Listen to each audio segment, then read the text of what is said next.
la purificación del templo. Es decir, cuando Jesús entra en Jerusalén, en su entrada triunfal, llega al templo y expulsa, dice el evangelista, a los mercaderes que había en él. Marco el que difiere un poquito, porque es el que dice que en Domingo de Ramos entra Jesús a Jerusalén, llega al templo, lo mira, lo contempla y se va. Y es al día siguiente, digamos lunes santo, cuando haría ese gesto profético de la purificación del templo. Tanto Mateo como Lucas sí establecen que cuando Jesús entra en Domingo de Ramos en Jerusalén triunfalmente, después de llegar al templo es cuando realizaría la acción de la purificación del templo. Y ya se dijo en el anterior audio que Juan es el que sigue un camino un poco más libre y consigna que esa, entre comillas, purificación del templo, ahora diré por qué eso de entre comillas, se produce no en la última semana de vida de Jesús, unos 5 días antes de morir, sino al principio del ministerio público.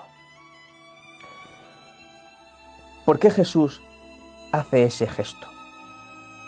Hay que entender lo siguiente. El templo de Jerusalén, que había sido construido por primera vez por Salomón, luego fue destruido parcialmente en sucesivas invasiones que tuvo el pueblo de Israel, que aquí no merece la pena consignar.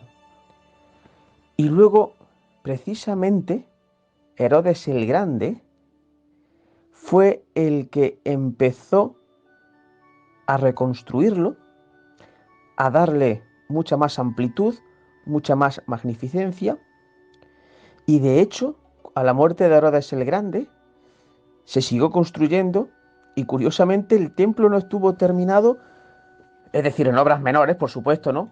Pero no dejó de hacerse cosas en el templo, pues hasta unos 10 o 15 años antes de que se destruyera en el año 70, cuando las tropas romanas comandadas por Tito y Vespasiano, si no recuerdo mal, entraron en Jerusalén después de la revuelta que se produjo en el año 66 o 67 y arrasaron con la ciudad y con el templo. Y hoy, como todos sabéis, solo queda ese famoso muro de las lamentaciones en Jerusalén. En fin, digamos que en el templo en tiempos de Jesús, que era un templo proyectado por Herodes el Grande, tenía varias partes. La más importante, no la más importante, ¿no? La más importante era el Santo de los Santos, que era el recinto más interno del templo, separado por 7 velos, con un candelabro de 7 brazos justo a la entrada, que ahí en ese habitáculo, en esa habitación, supuestamente en su época hubiese estado el Arca de la Alianza, pero no se sabe en qué fecha, eso se daría por otro audio, desapareció y por qué. Uno de esos velos también, por cierto, sería el que dice San Mateo que el velo del templo se rasgó de arriba a abajo cuando muere Jesús. Digamos que sería el más interno, el que daba ya a la habitación que se consideraba como estaba la presencia divina. Ese habitáculo donde el sumo sacerdote solamente podía entrar una vez al año en la fiesta del perdón, Yom Kippur, para pedir perdón en nombre de todo el pueblo. Bien, esa sería la parte importante, digamos, desde el punto de vista cultural, religioso.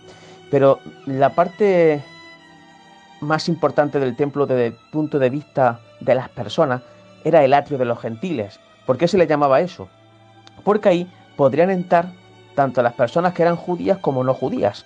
Luego estaba el atrio de los judíos, es decir, de hecho había un cartel en lo alto, porque había unas columnatas que separaban una zona de la otra, y había un cartel que había puesto que el que no fuera judío y traspasase esa zona hacia la zona de los judíos, corría el riesgo de que podría ser condenado a muerte y de hecho lo podían ejecutar. Y ahí los romanos dejaban hacerlo. Una cosa curiosa. Luego había otra parte, que era la zona de las mujeres y todo esto, ¿no? Pero donde se ve que Jesús hace todas las predicaciones en el templo, todos sus actos, es siempre en el atrio de los gentiles, que es donde podían estar tanto judíos como no judíos. Bien, pues en esa zona en ese atrio de los gentiles y también en los alrededores de los accesos al templo, pues había, como hoy en día puede haber en muchos santuarios marianos o en otros sitios de peregrinación, pues puestos, no solamente como nosotros entendemos puestos de souvenir, ¿no? De estampas, de relicarios, de recuerdos, sino que en aquella época había puestos de animales. ¿Por qué animales? Porque en el templo se sacrificaban animales. Entonces, depende para qué tipo de sacrificio se quisiera hacer, pues se necesitaba tórtolas, pichones, corderos, cabras, cualquier tipo así de animal, ¿no? Todo eso tenía un precio. Y también había tenderetes opuestos, ya digo, tanto dentro del patio de los gentiles como en el acceso al templo, pues tenderetes de cambio de moneda. En aquella época, como todo el mundo entenderá, no existía la moneda única como nosotros podemos tener aquí el euro, ¿no? Todos sabemos que si hemos viajado a otros países donde no hay euro, pues previamente se tiene que hacer un cambio de moneda, de curso legal al país donde vamos. Pues algo así, porque había muchos judíos que no estaban en Palestina, vivían en otros países. Se les llamaba los judíos de la diáspora. Y esos judíos pues llegaban con la moneda del curso de su país, a lo mejor estaban en Grecia o estaban en Egipto o estaban no sé en qué zonas. ¿Qué ocurría? Que para poder hacer sacrificios en el templo había que pagar con moneda de uso corriente en la parte de Jerusalén. Entonces había que hacer un cambio de moneda. O incluso muchos judíos que venían de otras partes o gentiles, en las monedas llevaban efigies, es decir, imágenes, igual que nosotros tenemos en nuestra moneda la cara del rey o algo así, ¿no? O incluso en nuestra moneda también aparece la cara de Cervantes, si no recuerdo mal. Bueno, pues a esa gente le pasa igual, el efigie del emperador, de cualquier otra cosa. Y para la ley judía, estaba terminantemente prohibido que se hiciese, ya fuese en monedas, en cuadros o en cualquier cosa, representación de caras humanas o de la representación de la divinidad. Es decir, para los judíos lo que hacemos nosotros con nuestras imágenes al representar a Jesús, o muchas veces representamos a Dios, ¿no? Es una aberración, es un sacrilegio. Para ellos nosotros somos unos blasfemos, porque eso en su ley le prohíbe. Entonces, claro, esa moneda hay que cambiarla. ¿Qué ocurría? Que había pillería, siempre había pillería. Y entonces los cambistas, como muchas veces puede pasar ahora, pues te cambiaban las monedas, pero cobraban unos intereses abusivos. Es más, se sabía que entre los sacerdotes del templo y los cambistas de las monedas y los que vendían también animales para hacer sacrificio dentro del templo, había un negocio. ¿En qué consistía ese negocio? Muy sencillo. Si tú comprabas posiblemente un animal que no fuera de los tenderetes que había en el patio de los gentiles o de los accesos al templo, si tú comprabas ese animal fuera de esas cosas, los sacerdotes enseguida lo reconocían porque tendrían algún tipo de señal en el animal, una especie de anadela o lo que fuera, ¿no? Ellos lo reconocían. Entonces, muy tunamente decían, este animal no sirve para el sacrificio porque tiene un defecto. Y no lo tenía. Simplemente era para obligarte a pasar por los puestos de la gente esa que tenía los animales, que eran más caros, pero eran más caros porque el beneficio se lo repartían tanto los sacerdotes del templo como las propias personas que estaban en esos tenderetes vendiendo los animales. Y también había un negocio entre los sacerdotes del templo y los cambistas de moneda. Entonces esos cambistas, por el cambio de moneda, cobraban más intereses y parte de los intereses se lo quedaban esos cambistas y otra parte se lo quedaban los sacerdotes del templo. Entonces era un negocio de lujo. ¿Qué ocurría? Que eso todo el mundo lo sabía y nadie se atrevía a denunciarlo. Por eso llega Jesús y llega al patio de los gentiles y se llama esa purificación del templo, que en realidad no es el nombre exacto, sino que hace un gesto simbólico. ¿Por qué? No derribaría todas las mesas de los cambistas, ni de los animales, ni nada de eso. ¿Por qué no podría hacerlo? Porque por todo el perímetro del templo estaba lo que se llamaba la policía del templo, que eran esbirros que no era que perteneciese a la clase sacerdotal, sino que estaban al servicio de la clase sacerdotal y vigilaban pues el templo, pero es que muchos de ellos pues llevaban porras pero con clavo incrustado, entonces a cualquier cosa iban y directamente iban a por ti y podían matarte. Entonces Jesús tuvo que hacer un acto simbólico y rápido, de decir, derribar algo, porque allí habría un montón de gente con puestos de moneda y con puestos de animales. Haría algo simbólico. ¿Por qué no fueron directamente a por él? Porque muchos de los que vienen allí, que ni siquiera creerían en él, pero serían muchos fariseos, estarían de acuerdo con lo que estaba haciendo Jesús. Porque mucha gente, aunque no creyera en Jesús o no compartiese el tipo de cosas que predicaba, sí estaba de acuerdo en que lo que estaban haciendo las castas sacerdotales, que eran saduceos, era una vergüenza. Se estaban aprovechando del pobre fiel judío y estaban aprovechándose de la fachada del templo para sacar negocios que eran impresionantes, vivían de lujo. Entonces lo que hace Jesús para muchos les parece bien, y como muchos apoyarían y aplaudirían ese gesto, la policía del templo no se atrevería a intervenir, eso segurísimo. Y aparte que Jesús no podría con todos los cambistas ni con todos los puestos animales, daría algo, bueno, simbólico, a lo mejor derribó 2 o 3 puestos de estos y poquito más, porque incluso los propios comerciantes se lo hubiesen echado encima. ¿Por qué tampoco interviene la autoridad romana, los soldados que estarían en la Torre Antonia adosada a una de las esquinas del templo?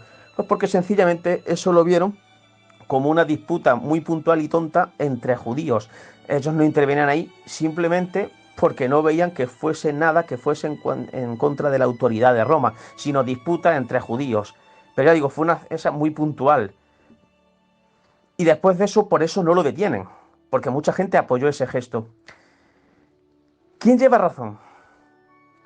Los evangelistas Marcos, Mateo y Lucas, al decir que esa, entre comillas, mal llamada purificación del templo se hizo el domingo de Ramos o lunes santo, como dice Marcos, unos 4 o 5 días antes de morir Jesús.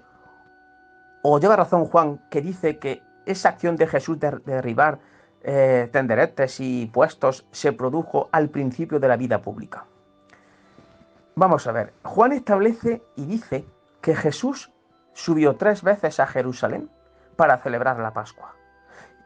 Aparte que también deja entrever que subió para otras fiestas, para otras, ¿no? Pero sí establece que subió 3 veces para celebrar la Pascua. Y es en esa primera Pascua, la primera a la que va, que registra Juan, en la que hace esa, entre comillas, purificación del templo. Y los otros evangelistas dicen que no, que fue el domingo de Ramos o lunes santo, insisto, 5 o 4 días antes de morir. Siempre se ha dicho que llevarían razón los evangelistas Marcos, Mateo y Lucas, pero últimamente se está empezando a ver, y yo soy de los que piensan igual, que posiblemente Juan es el que lleve razón. No es creíble, porque en los evangelios de Marcos, Mateo y Lucas dejan entrever que solamente subió Jesús una vez para Jerusalén, una vez. Eso no es creíble, porque en el evangelio da la sensación que la autoridad de Jerusalén lo conocían bien, porque empiezan a decir que tienen que quitárselo del medio. De hecho, una de las teorías que dicen que fue para decir vamos a matarlo es esa especie de purificación en el templo que hace. Y no es algo descabellado, serían un cúmulo de cosas, ¿no? Una de esas pues sería esa, seguro. Pero da la sensación que es más lógico lo de Juan, porque si Jesús empieza una predicación, sube a Jerusalén y hace esa acción de purificar el templo, entre comillas, en la primera Pascua, ahí es donde las autoridades religiosas, es decir, los sacerdotes del templo, los saduceos, lo conocerían y empezarían a temerlo, porque vieron que la gente lo apoyaba, incluso gente culta religiosamente hablando, los fariseos y los escribas. Entonces a partir de ahí, digamos que empezarían a tenerlo muy en cuenta y a seguirlo, y teniendo en cuenta que sube varias veces y siempre los critica y siempre los ataca, porque le atacaba donde más les dolía, en la situación económica que tenían, y le decían que eran unos hipócritas, posiblemente a partir de ahí empezaron a intentar a ver qué hacían, primero no para quitárselo del medio, sino para acallarlo. Y una vez que vieron que no podían acallarlo, pues decían, hay que quitárselo del medio. Por eso luego tendrá esto que digo, una explicación en el famoso interrogatorio de Caifás en la noche del jueves al Viernes Santo, que a lo mejor no se produjo como la gente cree y fue de otra manera. Dicho eso, creo que lo de Juan es más lógico, que la purificación del templo se produjo la primera vez que Jesús subió a Jerusalén en la primera Pascua, es decir, unos 3 años antes de su muerte. Y eso fue la primera piedra que hizo que la gente del templo empezasen a mirar con recelo a Jesús, y ya con el paso del tiempo y de los años, poco a poco vieron que no lo acallaban, que no podían controlarlo y quisieron matarlo. La versión de Marcos, de Lucas y de Mateo da la sensación de querer hacer un cúmulo de cosas, como cuando llega una película y al final se empieza a ocurrir muchas cosas para hacer un crescendo de acción y de tensión, que la gente la mantenga en vilo, da la sensación esa, pero nunca podremos estar seguros. Hasta aquí lo que sería el audio de lo que sería el lunes santo de la purificación del templo. Mañana nos centraremos en ver qué hizo Jesús durante un lunes, un martes santo, es decir, en esos días previos al jueves santo, qué pudo estar haciendo Jesús entre Jerusalén y Betania.